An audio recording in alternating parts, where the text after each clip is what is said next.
ಆತ್ಮೀಯ ಬಂಧುಗಳೇ, ಶ್ರೀಮದ್ ಭಗವದ್ಗೀತೆ ತತ್ವ ವಿವೇಚನೆ ಟೀಕಾ ಅಧ್ಯಾಯ 5 ಕರ್ಮ ಸನ್ಯಾಸ ಯೋಗ. ಇದರಿಂದ ನಾವು ಅಧ್ಯಾಯದ ಸಂಕ್ಷೇಪ ವಿವರಣೆ ಬಗ್ಗೆ ತಿಳ್ಕೊಳ್ತಾ ಇದ್ವಿ. ಓದ ಭಾಗದಲ್ಲಿ 12ನೇ ಶ್ಲೋಕದವರೆಗೂ ಏನು ಹೇಳಿದಾನೆ ಅದರ ಬಗ್ಗೆ ತಿಳ್ಕೊಂಡ್ವಿ. ಈಗ 13ನೇ ಶ್ಲೋಕದಲ್ಲಿ ಸಾಂಖ್ಯಯೋಗಿಯ ಸ್ಥಿತಿ ಹೇಗಿರುತ್ತೆ ಅನ್ನೋದನ್ನ ಹೇಳಿ 14 ಮತ್ತು 15ನೇ ಶ್ಲೋಕದಲ್ಲಿ ಭಗವಂತ ಕರ್ಮ, ಕರ್ತೃತ್ವ ಮತ್ತು ಕರ್ಮಫಲ ಈ ಸಂಯೋಗವನ್ನು ರಚಿಸದೇ ಇರುವಂಥವನು ಮತ್ತು ಯಾರ ಪುಣ್ಯ ಪಾಪಗಳನ್ನು ಸ್ವೀಕರಿಸದೇ ಇರೋವಂಥವನು ಅಂತ ಹೇಳಿ, ಅಂದರೆ ಭಗವಂತ ಯಾರೇ ಕರ್ಮಗಳನ್ನು ಮಾಡಿ ಕರ್ತೃತ್ವವನ್ನು ಮಾಡಲಿ ಅವ್ರ ಫಲ ಬರುತ್ತಲ್ಲ ಅದನ್ನು ಯಾವುದನ್ನು ಇವನು ರಚನೆ ಮಾಡೋದಿಲ್ಲ, ಮತ್ತು ಪಾಪ ಪುಣ್ಯಗಳನ್ನು ಕೂಡ ಭಗವಂತ ಸ್ವೀಕಾರ ಮಾಡೋದಿಲ್ಲ ಅಂತ ಹೇಳಿ ಅಜ್ಞಾನದ ಮೂಲಕ ಜ್ಞಾನ ಮುಚ್ಚಿರೋದ್ರಿಂದ ಎಲ್ಲ ಜೀವಿಗಳು ಕೂಡ ಮೋಹಿತರಾಗ್ತಾರೆ ಅಂತ ಕೂಡ ಹೇಳಿದ್ದಾನೆ. ಈಗ ನಮಗೆ ಗೊತ್ತಾಗ್ತಾ ಇದೆಯಾ ಈ ಒಂದು ಅಧ್ಯಾಯದಲ್ಲಿ ಏನೇನೆಲ್ಲ ಸಬ್ಜೆಕ್ಟ್ ಬರುತ್ತೆ ಅನ್ನೋದು. ಸೊ ಈಗ ನಮಗೆ ಅಜ್ಞಾನ ಇರೋದ್ರಿಂದ ಜ್ಞಾನ ಮುಚ್ಚಿಬಿಟ್ಟಿದೆ, ಅದರಿಂದ ನಾವು ಮೋಹಿತರಾಗಿದ್ದೀವಿ ಅನ್ನೋದು ಗೊತ್ತಾಯಿತು. ಈಗ ನಮಗೆ ಅದಕ್ಕೆ ಜ್ಞಾನವನ್ನು ತಿಳ್ಕೊಂಡಾಗ ನಮ್ಮಲ್ಲಿರುವಂಥ ಅಜ್ಞಾನ ಎಲ್ಲ ಹೊರಟೋಗ್ಬಿಡುತ್ತೆ. ಅದಕ್ಕೆ ನಾವು ಈ ತತ್ವಜ್ಞಾನವನ್ನು ತಿಳ್ಕೋಬೇಕಾಗಿರುವಂಥ ಅವಶ್ಯಕತೆ ಇರೋದು. ಇನ್ನು 16ನೇ ಶ್ಲೋಕದಲ್ಲಿ ಜ್ಞಾನದ ಮಹತ್ವವನ್ನು ಹೇಳಿದ್ದಾನೆ. 17ನೇ ಶ್ಲೋಕದಲ್ಲಿ ಜ್ಞಾನಯೋಗದ ಏಕಾಂತ ಸಾಧನೆಯ ವರ್ಣನೆಯನ್ನು ಮಾಡಿದ್ದಾರೆ. ನೋಡಿ, ಜ್ಞಾನಯೋಗವನ್ನು ಏಕಾಂತವಾಗಿ ಸಾಧನೆ ಮಾಡಬೇಕು, ಗುಂಪಲ್ಲಿ ಮಾಡೋದಕ್ಕೆ ಸಾಧ್ಯನೇ ಇಲ್ಲ ಅದು, ಆಯಿತಾ. ನಾವೇ ಕೂತ್ಕೊಂಡು ಅದ್ರ ಬಗ್ಗೆ ನಾವು ಕೇಳಿರೋದನ್ನ ಮತ್ತೆ ಮತ್ತೆ ಮತ್ತೆ ಮೆಲುಕು ಹಾಕ್ತಾ ಇರಬೇಕು, ಅದ್ರ ಬಗ್ಗೆ ಚಿಂತನೆ ಮಾಡ್ತಾ ಇದ್ದಾಗ ನಮ್ಗೆ ಏನಾದರೂ ಒಂದು ಉದಯ ಆಗುತ್ತೆ, ನಮ್ಮೊಳಗಡೆ ಜ್ಞಾನದ ಉದಯ ನಮ್ಗೆ ಅರ್ಥ ಆಗುತ್ತೆ, ಆಯಿತಾ. ಸೊ ಅದಕ್ಕೆ ಜ್ಞಾನಯೋಗದ ಏಕಾಂತ ಸಾಧನೆ ಬಗ್ಗೆ 17ರಲ್ಲಿ ಹೇಳಿದ್ದಾನೆ.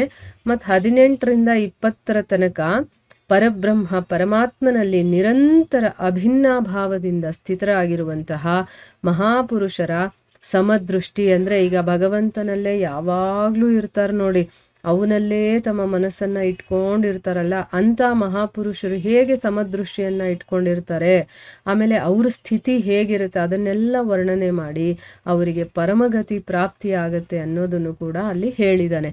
ಅದನ್ನೆಲ್ಲ ನಾವು ಆ ಶ್ಲೋಕವನ್ನು ಓದಬೇಕಾದ್ರೆ ನಾವು ಡೀಟೇಲ್ ಆಗಿ ತಿಳ್ಕೊಳ್ಳೋಣ. ಇನ್ನು 21ನೇ ಶ್ಲೋಕದಲ್ಲಿ ಅಕ್ಷಯ ಆನಂದದ ಪ್ರಾಪ್ತಿಯ ಸಾಧನೆ. ಅಕ್ಷಯ ಅಂತಂದ್ರೆ ಏನು?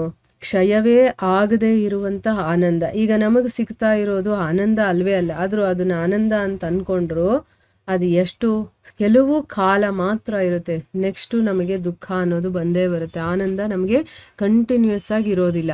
ಆದರೆ ಆ ಅಕ್ಷಯ ಆನಂದದ ಪ್ರಾಪ್ತಿಗೆ ಏನು ಮಾಡಬೇಕು ಅಂತಲೂ ಹೇಳಿದ್ದಾನೆ, ಮತ್ತು ಅದರ ಪ್ರಾಪ್ತಿ ಹೇಗಾಗುತ್ತೆ ಅನ್ನೋದನ್ನು ಕೂಡ ತಿಳಿಸಿದ್ದಾನೆ. ಇನ್ನು 22ನೇ ಶ್ಲೋಕದಲ್ಲಿ ಭೋಗಗಳನ್ನೆಲ್ಲ ದುಃಖಕ್ಕೆ ಕಾರಣ ಅಂತ ಹೇಳಿ, ಮತ್ತು ವಿನಾಶಶೀಲ, ಅದೆಲ್ಲ ವಿನಾಶ ಮಾಡುವಂಥದ್ದು, ಮತ್ತು ಅದು ಯಾವತ್ತೂ ನಮಗೆ ಆ ಭೋಗಗಳು ಶಾಶ್ವತವಾಗಿ ಇರುವಂಥದ್ದಲ್ಲ ಅಂತ ಹೇಳಿ ವಿವೇಕಿ ಮನುಷ್ಯರು ಅದರಲ್ಲಿ ಆಸಕ್ತರಾಗದೆ ಇರ್ತಾರೆ ಅನ್ನೋದನ್ನು ಕೂಡ ಹೇಳಿದ್ದಾನೆ. ಯಾರಿಗೆ ವಿವೇಕ ಇರುತ್ತೋ ಅವರಿಗೆ ಈ ವಿಷಯಗಳೆಲ್ಲ ಗೊತ್ತಿರುತ್ತೆ. ಇದು ಇವತ್ತಲ್ಲ ನಾಳೆ ಹೋಗುವಂಥದ್ದು, ಅದಕ್ಕೆ ನಾನು ಇಂಪಾರ್ಟೆನ್ಸ್ ಕೊಡಬಾರ್ದು ಅಂತ ಅದಕ್ಕೋಸ್ಕರ ಅವರು ಅದರಲ್ಲಿ ಆಸಕ್ತರಾಗಿರೋದಿಲ್ಲ. ಇನ್ನು 23ನೇ ಶ್ಲೋಕದಲ್ಲಿ ಕಾಮ ಕ್ರೋಧದ ವೇಗವನ್ನು ಸಹಿಸ್ಕೊಳ್ತಾರಲ್ಲ. ಈಗ ನಮ್ಮಲ್ಲಿ ಮನುಷ್ಯ ಅಂದಮೇಲೆ ಎಲ್ಲರಲ್ಲೂ ಕಾಮಕ್ರೋಧ ಇರುತ್ತೆ, ಆದರೆ ಅದು ಬಂದಿದ ತಕ್ಷಣ ಅದರ ವೇಗವನ್ನು ಸಹಿಸ್ಕೊಳ್ಳುವಂಥ ಪುರುಷರು ಇರ್ತಾರಲ್ಲ ಅಂಥವರನ್ನು ಯೋಗಿ ಮತ್ತು ಸುಖಿ ಅಂತ ಹೇಳಿದ್ದಾನೆ. ನಮಗೆ ಕಾಮ ಬಂತು ಅಂದಿದ ತಕ್ಷಣ ಅದನ್ನು ತೀರಿಸ್ಕೊಂಡ್ಬಿಡ್ಬೇಕು, ನಮಗೆ ಕೋಪ ಬಂದಿದ ತಕ್ಷಣ ಅದನ್ನು ರಿಯಾಕ್ಟ್ ಮಾಡಿಬಿಡ್ತೀವಲ್ವ, ಆದರೆ ಅದನ್ನು ಸಹಿಸ್ಕೊಳ್ಬೇಕು, ಅಂಥವರನ್ನು ಯೋಗಿಗಳು ಅಂತ ಹೇಳೋದು ಅಂತ ಹೇಳಿದ್ದಾನೆ. ಇನ್ನು 24ರಿಂದ 26ನೇ ಶ್ಲೋಕದವರೆಗೆ ಸಾಂಖ್ಯಯೋಗಿಯ ಅಂತಿಮ ಸ್ಥಿತಿ ಇರುತ್ತಲ್ಲ ಅದು, ಮತ್ತು ನಿರ್ವಾಣ ಬ್ರಹ್ಮವನ್ನು ಪ್ರಾಪ್ತಿ ಮಾಡಿಕೊಂಡಿರುವಂತಹ ಜ್ಞಾನಿ ಮಹಾಪುರುಷರ ಲಕ್ಷಣಗಳನ್ನು ಅವನು ಹೇಳಿದ್ದಾನೆ. ಈಗ ನಿರ್ವಾಣವನ್ನು ಹೊಂದಿದ್ದಾರೆ ಅಂತ ನಾವು ಕೇಳಿರ್ತೀವಿ ಆ ಶಬ್ದ, ಅಂಥವರು ಹೇಗಿರ್ತಾರೆ ಅವರ ಲಕ್ಷಣಗಳು ಅದನ್ನೆಲ್ಲ ಹೇಳಿದ್ದಾನೆ. ಇನ್ನು 27 ಮತ್ತು 28ರಲ್ಲಿ ಫಲಸಹಿತ ಧ್ಯಾನ ಯೋಗದ ಸಂಕ್ಷಿಪ್ತವಾದ ವರ್ಣನೆಯನ್ನು ಮಾಡಿದ್ದಾನೆ. ಮತ್ತು ಕೊನೆಯಲ್ಲಿ 29ನೇ ಶ್ಲೋಕದಲ್ಲಿ ಭಗವಂತನನ್ನು ಸಮಸ್ತ ಯಜ್ಞಗಳ ಭೋಕ್ತ, ಸರ್ವಲೋಕ ಮಹೇಶ್ವರ ಮತ್ತು ಪ್ರಾಣಿ ಮಾತ್ರರ ಪರಮ ಸುಹೃದ್ ಅಂತ ತಿಳ್ಕೊಳ್ಳೋದ್ರ ಫಲ ಏನು ಸಿಗತ್ತೆ, ಅದರ ಫಲ ಪರಮಶಾಂತಿಯ ಪ್ರಾಪ್ತಿ ಅಂತ ಹೇಳಿ ಅಧ್ಯಾಯದ ಉಪಸಂಹಾರವನ್ನು ಮಾಡಿದ್ದಾನೆ.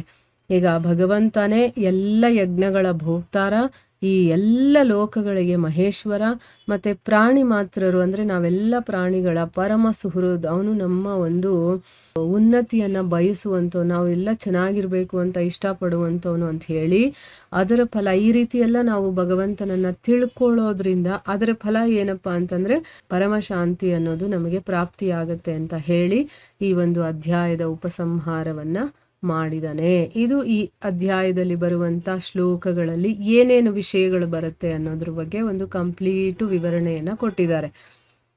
ಇವಾಗ ನಮಗೆ ಈ ಅಧ್ಯಾಯವನ್ನು ನಾವು ತಿಳ್ಕೊಂಡಾಗ ಯಾವ್ಯಾವ ವಿಷಯಗಳು ಅರ್ಥ ಆಗುತ್ತೆ ಅನ್ನೋದ್ರ ಬಗ್ಗೆ ನಮಗೆ ಗೊತ್ತಾಯ್ತಲ್ವ. ಸೊ ಇಲ್ಲಿಗೆ ನಾವು ನಿಲ್ಲಿಸೋಣ. ಹರೇ ಕೃಷ್ಣ.